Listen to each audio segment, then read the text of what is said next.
पूर्व विधायक अनिल गोटे का आरोप है कि मंत्री जय कुमार रावल की कंपनी ने मृतक महिला के पक्ष में जमीन हड़प ली। पूर्व विधायक अनिल गोटे ने आरोप लगाया है कि मंत्री जय कुमार रावल की कंपनी जयचंद्र एग्रो इंडिया ने नीमगुल में 1993 में मृत महिला की जगह पर दूसरी महिला खड़ी कर दी गई 10 एकड़ 19 गुंठा जमीन हड़प ली है। शिंदखेड़ा कोर्ट ने इस मामले में केस दर्ज करने का आदेश दिया था, लेकिन संबंधित पुलिस अधिकारियों ने और थाने ने इस पर ध्यान नहीं दिया। पूर्व विधायक अनिल गोटे का आरोप है कि मामला दर्ज होने के 14 साल बाद भी उक्त महिला को न्याय नहीं मिला है। ज्या कंपनीचे जयकुमार रावल हे भागीदार आहेत 3086 त्यांच्या मालकीचे शेअर आहेत। त्या Jaykumar agro industries private limited या कंपनीने खाजगी मार्केट करण्याकरता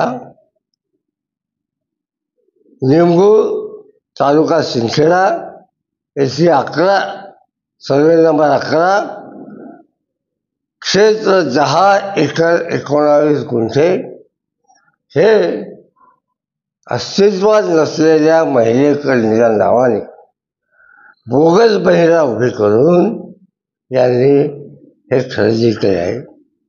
याबद्दल ज्यांनी ही बोगस खरेदी केली त्यांच्या विरुद्ध सिंदखेडा पोलीस स्टेशनमध्ये गुन्हा रजिस्टर नंबर 103/12 हा गेल्या 13 वर्षापासून दाखल झाला आहे। अजूनही त्या गुन्ह्याचा पूर्ण तपास झालेला नाही। आता एका मंत्र्याने अशा बोगस महिलेला उभे करून खरेदी करून घेणं आपल्या कंपनीच्या हितासाठी हे अत्यंत नैतिक कृत्य आहे असं देवेंद्र फडणवीसांचं म्हणणं आहे। काय राज्याचे मुख्यमंत्री म्हणून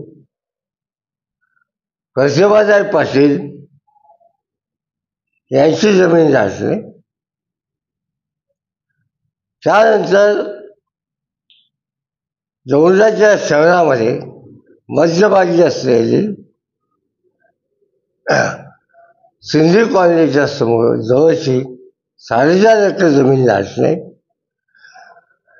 आणि आता ही 10 एकर 19 जमीन बोगस महिला उभी करून खरेदी करणे काय या भूमाफिया नाही म्हणायचं, काय म्हणायचं? आणि असे माफिया या मंत्रिमंडळामध्ये भरलेले आहेत। Speed news Bharat.